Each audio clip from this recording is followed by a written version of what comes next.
Vamos, portanto, então, olhar para a palavra do nosso Deus e queremos assim também olhar para o livro de Apocalipse e entender um pouquinho ou falar um pouco sobre algumas doutrinas que nos são passadas como sendo doutrinas contidas no livro, neste livro, e, na verdade, são falsas doutrinas. Antes de olharmos para o texto bíblico, eu convido a cada um de vocês a baixar a sua cabeça, falar também com Deus em oração, pedindo que Ele nos abençoe. Amado Pai Celestial, graças e louvor nós te rendemos, porque mais uma vez podemos estar aqui, neste momento de estudo, abrindo a Tua Santa Palavra e compreendendo aquilo que Tu tens a nos dizer. De uma forma toda especial, ó Pai, nós te pedimos que Tu envies sobre nós o Teu Santo Espírito, sobre cada um também daqueles que nos acompanham neste momento, daqueles que ainda virão a acompanhar este momento de estudo, para que o Teu Santo Espírito nos oriente e também faça com que cada um de nós compreenda a Tua Santa Palavra. E quando não compreendemos o texto bíblico, que ele possa nos aumentar a fé para seguirmos firmes nessa certeza de que Tu estás conosco. O Cordeiro de Deus está ao nosso lado, em meio à dificuldade, à tribulação deste mundo. Essa é a mensagem do Apocalipse, que possamos crer nela de todo o coração. Em nome e por amor do nosso Senhor e Salvador Jesus. Amém. Este então é o terceiro momento de estudo que nós temos sobre o livro do Apocalipse, sobre esse livro tão especial, curioso para alguns, intrigante para outros, ou surpreendente para muitos, mas que tem uma mensagem muito especial, uma mensagem de um Cordeiro que deu a sua vida em nosso favor e que hoje reina nos céus em glória e em poder. Como eu disse antes já, os demais estudos dessa série estarão aqui na página do Facebook, quem nos acompanha no Facebook, ou aqui no YouTube, numa playlist também especial sobre o livro de Apocalipse, ou sobre essa série de estudos. Acompanhe os demais estudos também que nós já fizemos e que nós iremos fazer sobre esse texto. Hoje eu quero seguir com a introdução a esse texto e seguir falando um pouquinho sobre essa linguagem figurada, como nós falamos nos estudos anteriores, sobre essa forma que João escreve o livro de Apocalipse. Também, semana passada, olhamos sobre para muitos símbolos e para essa linguagem simbólica que o Apocalipse traz para nós. E hoje, então, quero olhar para algumas doutrinas bíblicas que nos são apresentadas e muito populares entre nós, que, na verdade, não representam aquilo que a palavra de Deus, o que Deus quer nos dizer, mas que surge através, ou vem, por causa de uma má interpretação, então, do texto bíblico do livro de Apocalipse. Para ler Apocalipse é preciso que a gente compreenda um pouquinho, ou saiba um pouquinho sobre a interpretação bíblica deste livro. E eu quero começar esse meu estudo citando duas frases que sempre nos eram ditas lá no tempo de seminário pelos professores, em especial quando fazíamos as cadeiras de interpretação bíblica. E muito mais quando fizemos a cadeira de interpretação bíblica do livro de Apocalipse, pois aqui elas são muito usadas. Talvez, agora que eu citar elas, colocar aqui na sua tela, elas não façam sentido nenhum para você, mas durante o estudo você vai ver o quanto elas foram importantes são importantes para a interpretação do livro de Apocalipse. A primeira delas diz assim: deixe que as passagens mais claras da Escritura interpretam aquelas que não são tão claras. Você deve manter as manter as passagens menos claras da Bíblia consistentes com as passagens mais claras, ou seja, a Bíblia se interpreta ela por si só. É preciso olhar a Bíblia como um todo.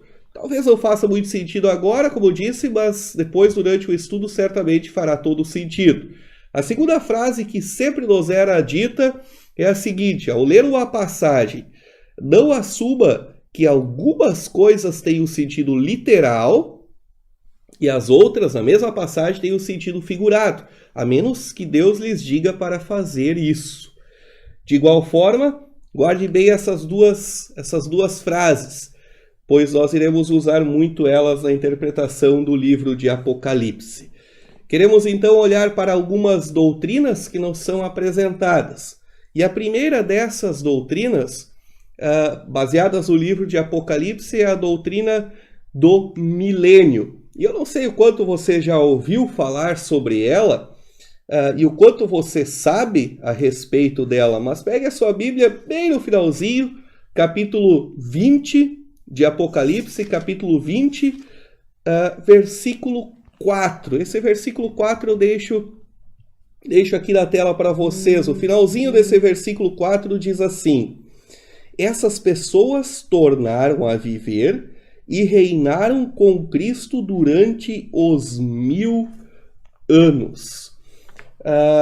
Não sei se você já leu alguma vez essa passagem de Apocalipse capítulo 20, talvez nunca, mas ela traz uma doutrina muito difundida e há muito tempo vem sendo usada dentro do cristianismo, que é a doutrina do milênio.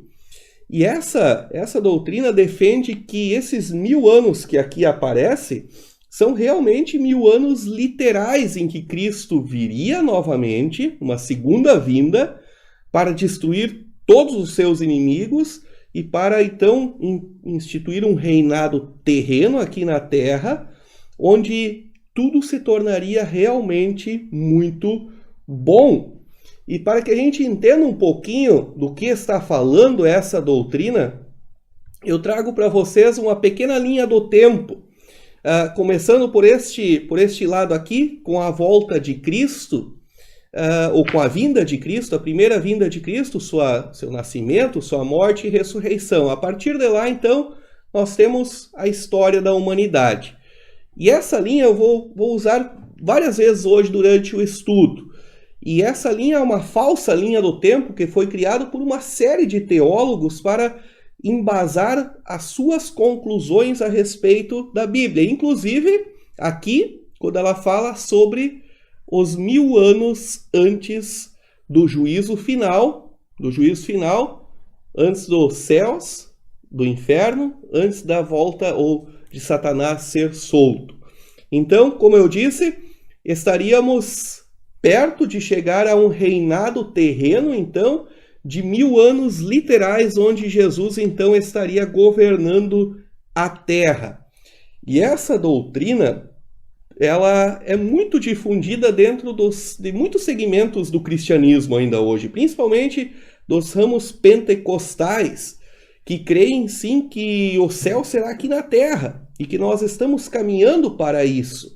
E que nós teremos um novo céu e uma nova terra. A nova terra aqui aonde nós habitamos, Deus irá restaurar a sua criação com esse novo, ou com este milênio que viria. E essa doutrina muito difundida, ela aparece nesse livro de Apocalipse, mas eu quero ler com vocês, junto com vocês, os primeiros versículos deste livro, ou deste capítulo, do versículo 1 até o versículo 4, onde nos diz assim: então vi descendo do céu um anjo que tinha nas mãos a chave do abismo e a corrente pesada. Ele agarrou o dragão, aquela velha cobra que é o diabo ou Satanás, e o amarrou por 1000 anos. Então o anjo jogou o diabo no abismo e o trancou e selou a porta para que ele não enganasse mais as nações, até terminarem os 1000 anos. Depois destes 1000 anos, é preciso que ele seja solto por um pouco tempo. Em seguida, vi alguns tronos e os que estavam sentados neles receberam o poder de julgar.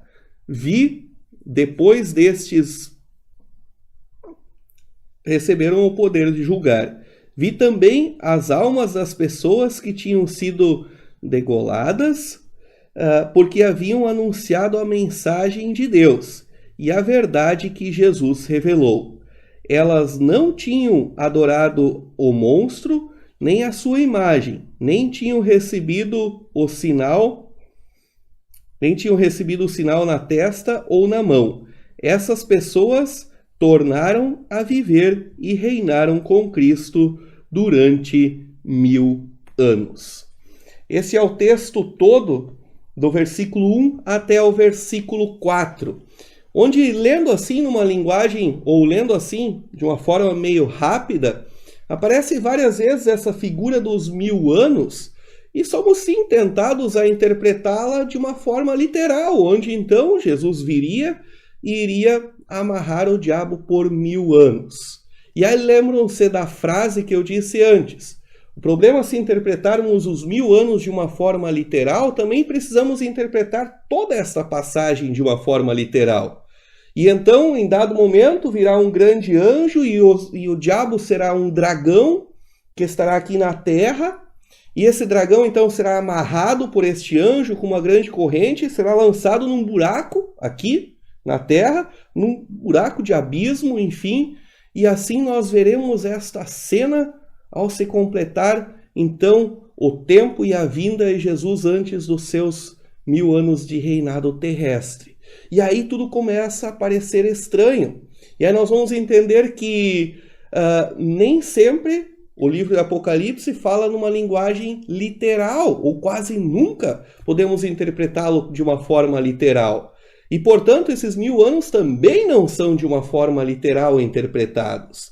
E você vai, então, tentar procurar se existe essa doutrina do milênio em qualquer outra parte da Bíblia. E aí, talvez você se surpreenda, mas em nenhum versículo, em toda a palavra de Deus, em nenhum lugar, Deus nos fala sobre o milênio. Apenas em Apocalipse 20. E aí lembrem-se da outra frase. As passagens mais obscuras ou mais difíceis de compreender precisam ser compreendidas à luz de outros textos bíblicos. Portanto, se nós olharmos outros textos bíblicos sobre a vinda de Jesus, nós vamos ver que Jesus sim virá de uma forma rápida e repentina e virá sem aviso prévio. E aí sim nós teremos uma série de textos que comprovam isso. Portanto, o que faremos com este número 1000? E aí lembram do estudo da semana passada, quando eu passei uma série de números e o seu significado? E ali nós falamos sobre o número 10, que simboliza totalidade, que qualquer número que for duplicado ou elevado ao cubo, por exemplo, ele intensifica o seu significado. Portanto, 10 ao cubo, ou 10 vezes 10 vezes 10, o número 1000, quer dizer aqui neste momento, quando fala sobre um tempo, quer dizer um longo tempo, um grande tempo, o tempo total de Deus, o tempo da graça de Deus. E aí nós vamos começar a entender neste sentido esse texto e nós vamos ver que, sim, estamos vivendo sob o tempo da graça de Deus. E aí nós passamos a olhar desta forma para outros textos que eu deixo aqui para vocês fazerem uma leitura posterior, e nós vamos ver que sim, Jesus já reina sobre nós. Desde a sua primeira vinda, ele já instituiu o seu reinado sobre cada um de nós. E agora nós vivemos sob essa graça de Deus, sob esse amor de Deus. Também olhando desta forma, nós vamos entender textos como este que está colocado, texto de Marcos capítulo 1, versículo 17, onde o próprio Jesus nos diz: o tempo está cumprido, o reino de Deus está próximo, ou está com vocês. Leiam também os textos de Colossenses, texto de Romanos, que estão colocados aqui. Vocês vão ver o quanto Deus transforma a vida dos seus filhos agora neste tempo da graça. O quanto Deus nos perdoa, o quanto Deus nos chama ao arrependimento, o quanto Deus nos livra de todo o mal durante este tempo da graça. Estamos vivendo neste momento sob o reinado, sob a bênção de Cristo, que veio uma vez para destruir Satanás e amarrá-lo no inferno. Mas isso iremos falar em outro momento. Portanto, quando você ouvir falar sobre milênio, esqueça, não tem base bíblica para isso. Vamos olhar agora para outra teologia, outra ideia muito difundida, que vem junto com o milênio, que é a teologia do arrebatamento, e talvez essa sim você tenha ouvido falar muito mais vezes, porque é muito mais difundida também entre nós. E aí eu trago para vocês o texto de Mateus capítulo 24, versículo 41, e leia ele comigo assim como está colocado na sua tela, sem olhar o contexto. O texto diz assim: 2 mulheres estarão no moinho, moendo trigo, uma será levada e a outra será deixada. Ou melhor, o versículo 40 também, que não está colocado aí na tela de vocês, mas o versículo 40 diz assim: aquele dia 2 homens estarão trabalhando na fazenda, um será levado e outro será deixado. 2 mulheres estarão no moinho, moendo trigo, uma será levada e a outra será deixada. Fiquem vigiando, pois vocês não sabem em que dia vai chegar o Senhor. Versículo 42. Lendo esse texto de uma forma separada, nós até podemos entender que sim, talvez tenhamos uma base para falar sobre o arrebatamento. E o arrebatamento começou a ser difundido dentro do cristianismo lá pelo ano de 1800, com esse senhor Darby. E ele começa então a interpretar de uma forma diferente este texto, falando que sim, que antes do milênio, Deus iria levar para os céus aqueles que nele confiam. E isso foi muito difundido com essa série americana de livros e depois de filmes, enfim, de uma série que tem o nome Left Behind, ou Deixados para Trás, assim conhecido aqui no Brasil, e muito difundida também em vários países, que tem então, ou tenta explicar este arrebatamento. E a explicação que traz é que no momento em que só Deus sabe, você estará ali tomando chimarrão com a sua esposa e do nada ela, sendo cristã, será levada para os céus e você ficará sozinho. Se você estiver dirigindo e for cristão, o seu carro vai seguir desgovernado e você vai ser levado para os céus. Assim vai acontecer com, enfim, pilotos de avião, maquinistas de trens, enfim, e o mundo começa a virar um caos. E neste caos, então, que se instaura, Jesus viria e colocaria, então, o seu reinado em prática por mais 1000 anos. Voltando à nossa linha do tempo, seria mais ou menos isso que eu acrescento aqui, o arrebatamento. Antes do milênio, aconteceria, então, a ida para os céus daqueles que já tinham a sua vida dedicada a Deus. Logicamente que nós não encontramos base bíblica em nenhum outro lugar para defender essa doutrina. Apenas nesse texto, e ele sendo lido ainda de uma forma muito isolada, pois se nós olharmos para os textos que estão ao seu redor, no mesmo capítulo 24, versículo 27, por exemplo, Jesus está dizendo assim: porque assim como um relâmpago risca o céu do nascente até o poente, assim será a vinda do Filho do Homem. Logo o versículo 44, que é logo depois deste texto que nós lemos, diz assim: por isso vocês também fiquem vigiando, pois o Filho do Homem chegará na hora em que vocês não estiverem esperando, ou seja, de uma forma inesperada. E ainda se olharmos para outros textos, como Jesus começa no versículo 36, por exemplo, dizendo assim: mas ninguém sabe nem o dia, nem a hora em que tudo isso vai acontecer, nem os anjos do céu, nem o Filho, mas somente o Pai.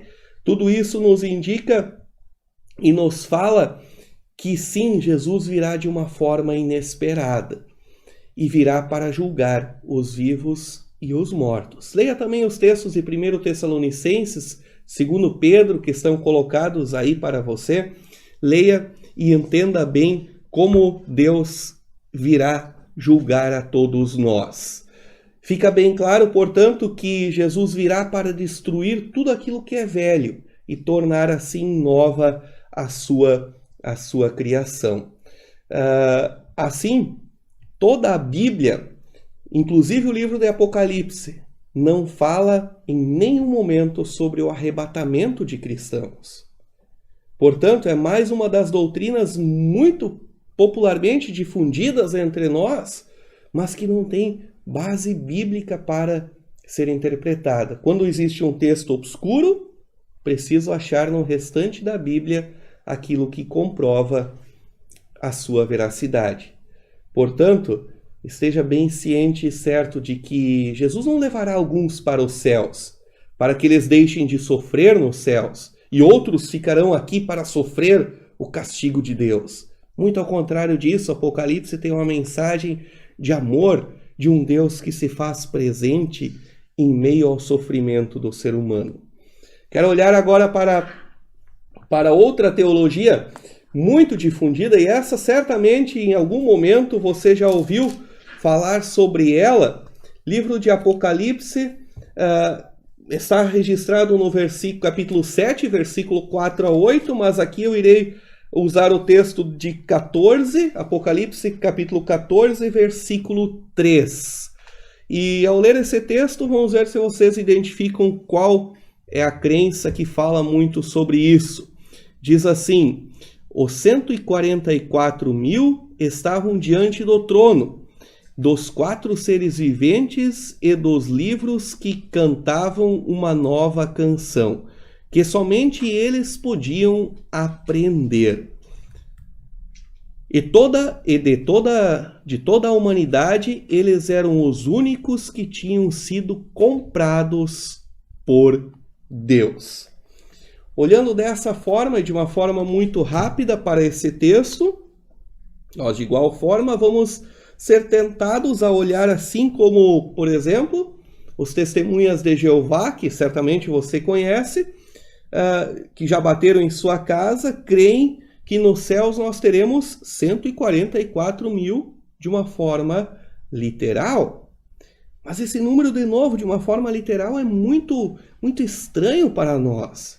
Existem hoje no mundo cerca de 7 a 8 milhões de testemunhas de Jeová. Existem ainda, além disso, cerca de 2 bilhões de cristãos espalhados pelo mundo. Como nós podemos ter uma chance, eu e você, de estar nos céus, dentre esses 2 bilhões, se apenas 144.000 estarão nos céus? Portanto, o que fazemos com este número? Precisamos entendê-lo de uma forma correta. E este número, para entendê-lo de uma forma correta, eu trago algumas coisas que eu falei no estudo passado, algumas pinceladas. Lembre que eu falei do número 12, das 12 tribos de Israel, dos 12 discípulos, ou seja, que o 12 simbolizava o povo de Deus. E aqui o 12 vezes 12, ou seja, o número do povo de Deus elevado à potência, quer dizer que é o povo de Deus de todos os tempos e épocas do Antigo Testamento, Novo Testamento, de hoje, de anos anteriores. Beleza, 144 é este número do povo de Deus. Há pouco falamos do 1000, e que o 1000 é realmente, absolutamente tudo aquilo que ele está, ao qual ele está se referindo. Portanto, se nós pegarmos o 144 e fizermos vezes o 1000, que é tudo, nós teremos então o entendimento que o povo que leu o Apocalipse teve. Ou seja, João viu diante do trono de Deus absolutamente todo o povo de Deus, de todos os tempos, de todas as épocas, e cantavam louvores a Deus. E aí sim nós vamos ver que este ensinamento tem embasamento no restante da palavra de Deus, pois todo o povo de Deus foi selado por Deus através do batismo, e a Bíblia fala deste povo selado por Deus e lavado por Deus através do batismo, através do apóstolo Paulo, por exemplo, em Gálatas, capítulo 6, versículo 15 e 16, ali fala de um novo Israel, de um Israel sendo o povo de Deus, agora o novo povo de Deus, e fala dessa confiança que este povo de Deus tem em Deus. Portanto, meu querido irmão e irmã que me acompanha nesse momento, se você faz parte dos 144 mil, ou se você faz parte do povo de Deus, é batizado, crê em Jesus como seu Salvador, você faz parte destes 144 mil simbólicos que o livro de Apocalipse nos fala. Todos nós fazemos parte, todos nós que somos do povo de Deus. Por isso, fiquem bem tranquilos. Não serão só alguns que estarão nos céus, e sim seremos todos aqueles que confiam em Cristo, que lavaram as suas vestes ou a sua vida com o sangue do Cordeiro.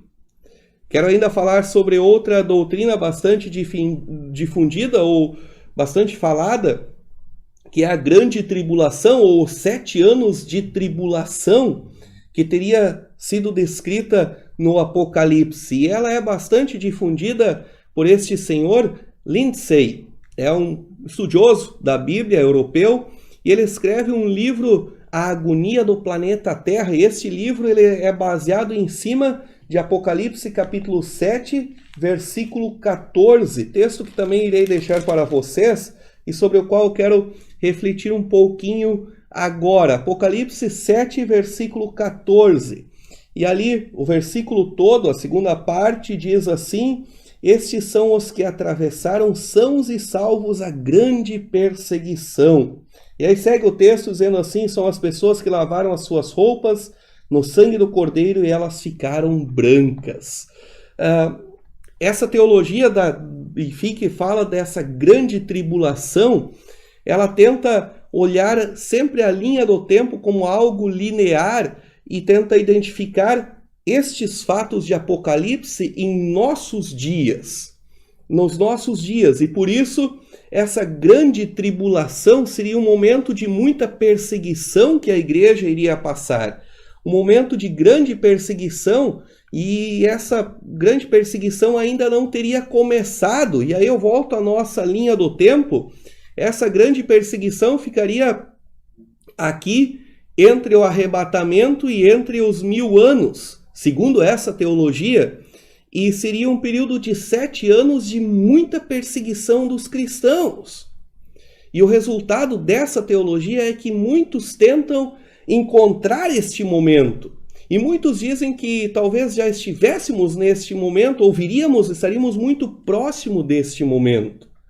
O problema de tudo isso é olhar sempre o tempo como algo linear e tentar identificar fatos descritos no Apocalipse como momentos históricos únicos, e não ver que a nossa história é cíclica e que a grande perseguição ela persiste durante toda a história do cristianismo. Em momentos com maior perseguição, fazendo de alguns mártires, em momentos temos a liberdade de expressão, como nós vivemos aqui em nosso país, em momentos temos a liberdade de culto, em outros momentos somos forçados a viver perseguidos por Cristo. Essa grande tribulação, ela faz referência, portanto, à perseguição que todos os cristãos sofrem. Eu deixo alguns textos que descrevem disso enquanto nós habitamos aqui neste mundo corrompido pelo diabo. E de uma forma especial, olhe para o texto de Pedro, de 1 Pedro capítulo 5, versículo 8, onde nos diz que o diabo sempre está ao nosso redor, tentando nos derrubar da fé. Mas Cristo já derrotou o diabo. E em outro estudo nós falaremos sobre isso, e isso nós temos a certeza. Portanto, é mais uma das teologias muito difundidas, sem embasamento bíblico, sem fundamento em toda a Bíblia, baseada em uma situação que talvez a gente não consiga compreender de uma forma correta. Para terminar, eu quero falar ainda de outra situação, de outra ideia que se cria a partir do texto de Apocalipse, capítulo 16, versículo 16. E esse texto é bastante especial e bastante estranho aos nossos olhos, por vezes, ali diz o texto o seguinte: depois os espíritos ajuntarão os reis no lugar em que em hebraico é chamado de Armagedon. Ou seja, Armagedon aparece no Apocalipse. E aqueles que defendem essa ideia do Armagedon falam de que essa seria a grande batalha final entre Deus e o diabo, onde então Deus iria subjugar o diabo, iria então amarrá-lo, iria então condená-lo a viver no abismo. E essa grande batalha ainda estaria por vir. Logo depois, então, voltamos à linha do tempo, logo depois dos 1000 anos, antes então da volta de Satanás, ou quando Satanás então voltaria para levar os seus, teria essa grande batalha do Armagedon. Olhando para a interpretação bíblica de Apocalipse, nós vamos ver que Armagedon era um local físico, um local geográfico, perto do Monte Megido, ao norte de Israel. E ali era um campo de batalhas, de muitas guerras do Antigo Testamento. E temos várias referências a esse texto no Antigo Testamento. E sendo um campo de batalha, era símbolo de sofrimento, de punição ao povo que se rebelava contra Deus. Portanto, também aqui é um símbolo de punição àqueles que se revoltam contra Deus. E assim, quero me encaminhar ao final desse estudo, dizendo, como eu disse em todos os outros estudos, prepare-se para ler o livro de Apocalipse, não olhando para os detalhes escondidos, mas olhe para o livro de Apocalipse sempre tendo em mente a mensagem central que este livro traz a cada um de nós. E a mensagem central é que nós temos um Cordeiro que deu a sua vida, mas que vive em glória nos céus, que agora reina sobre todos nós, que tem em suas mãos o livro da vida, que cuida de cada um de nós, que está do nosso lado e que faz com que a nossa vida possa ter em todo o tempo, desde a sua vinda pela primeira vez, a sua morte e ressurreição, possa ser governada por Ele até o fim dos tempos, até o dia do juízo final, até Ele levar todos nós, em definitivo, para os céus ou condenar aqueles que não creem ao inferno. Creia dessa forma e olhe dessa forma para o livro de Apocalipse. E para terminar este momento de estudo, eu quero ainda dizer que João teve a difícil missão, a missão quase que impossível de descrever algo que ele viu com seus olhos, mas algo que ele não conseguiria explicar com a sua razão, porque a razão humana é limitada. E João descreve os céus de uma forma maravilhosa no capítulo 20, versículo 3, que está colocado aí na sua tela, 3 e 4, quando ele diz assim: agora, lá nos céus, agora a morada de Deus está com os seres humanos. Deus vai morar com eles, e eles serão o povo dele. E o próprio Deus estará com eles e será o Deus deles. E aí ele segue no versículo 4, e ele enxugará dos olhos deles toda lágrima. Não haverá mais morte, nem tristeza, nem choro, nem dor. As coisas velhas passaram. João fala com entusiasmo, com amor, de um céu, de um lugar onde habitaremos na presença do nosso Deus. Creia nisso, tenha certeza de Deus, que prepara este lugar maravilhoso para ti, já vive contigo hoje, aqui. Em meio a todas as dificuldades, em meio a todas as perseguições, Ele está conosco.